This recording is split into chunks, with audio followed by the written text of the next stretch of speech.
Good morning po mga katek. Ito po, may repair po tayong TV. Dinala po dito sa bahay. CRT TV. 21 inches. Bali ang complaint ng may-ari, hindi po siya, bigla na lang itong namatay daw. Samahan niyo po ako mga katek. Repair po natin ito.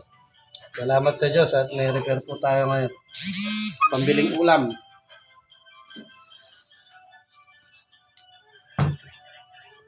Iyak lang natin yung sapin.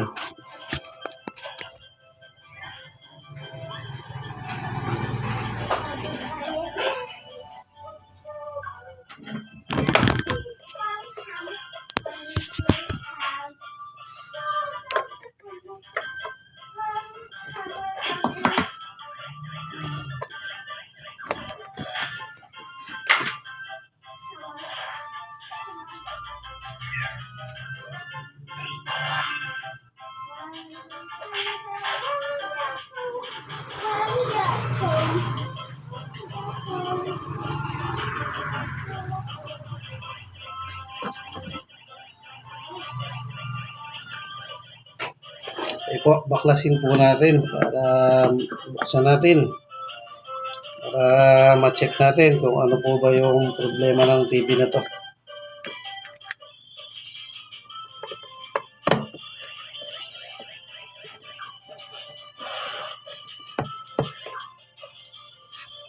Doon po sa mga bagong nanonood ng video ko, like na lang po, share, malaking tulong po sa akin yan. Subscribe na rin po tayo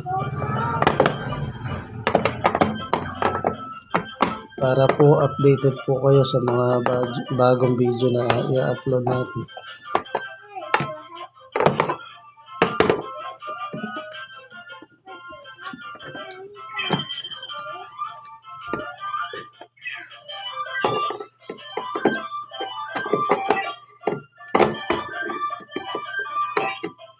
Wala pinaya.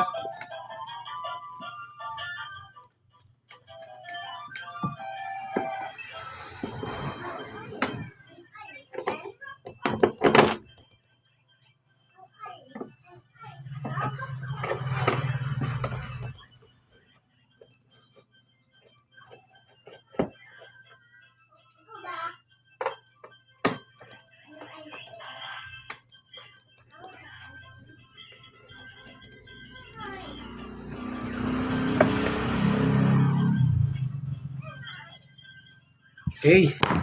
Wala lahat ng tornilyo. Check. Okay.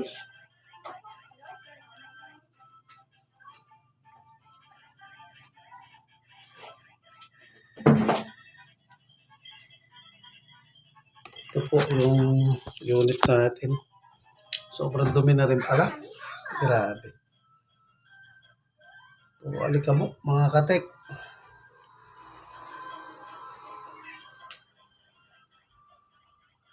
Ano ang itsura niya, oh. Pag ganito po mga katek, binuksan po natin yung TV. Ito po yung capacitor niya. Di-discharge po natin ito. Malakas po ang kuryente niyan kahit hindi po nakasaksak yan. Pwede po gamitin yung sarili niyang plug. Ito. Para ma-discharge yung capacitor. Kukuryente po tayo dito mga katek. Kaya hindi basta-basta binubuksan ang TV. Yan. Capacitor niya. Ito. Di-discharge po natin siya.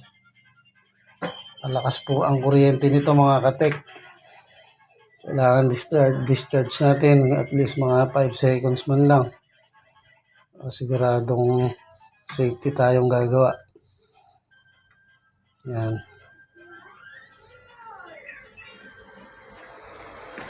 Yun po yan. Yan o, wala na siya. Ibig sabihin, safety na tayong gagawa dito mga katek.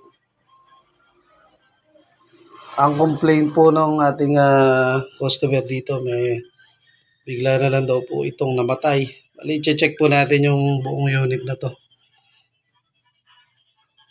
Sa totoo lang po, meron na po akong nakita ditong sira. Bakit nagkaganito biglang namatay? Pakita ko po sa inyo. Based on my experience na rin po. Kahit hindi pa po natin na visual check. Pangkaraniwan, pagka ganitong biglang namamatay yung ating TV, dali lang po. O tayo ng panglinis.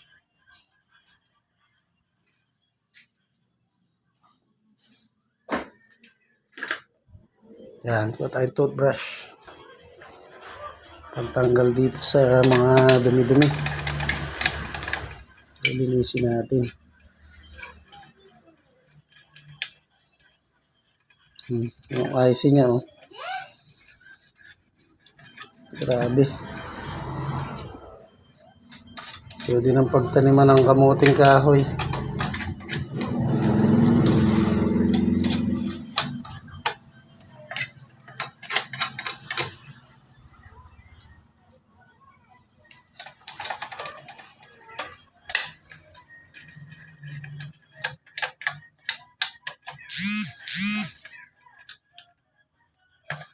Yan po.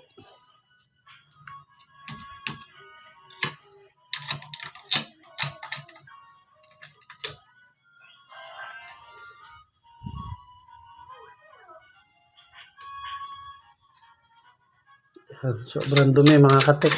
Linisin muna natin bago natin siya i-check.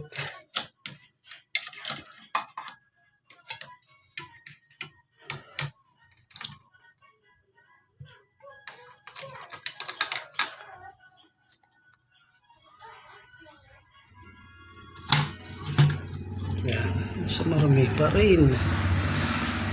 So, pwede na.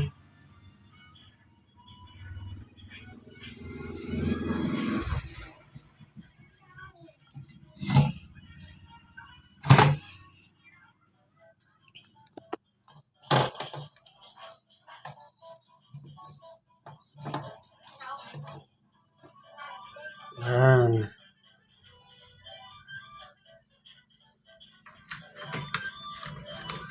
Ito po mga katek yung ating nakita problema dito.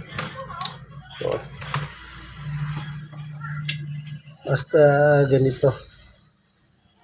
Pangkaraniwan po ito yung nasisira. Ito yung nasa toothbrush na to.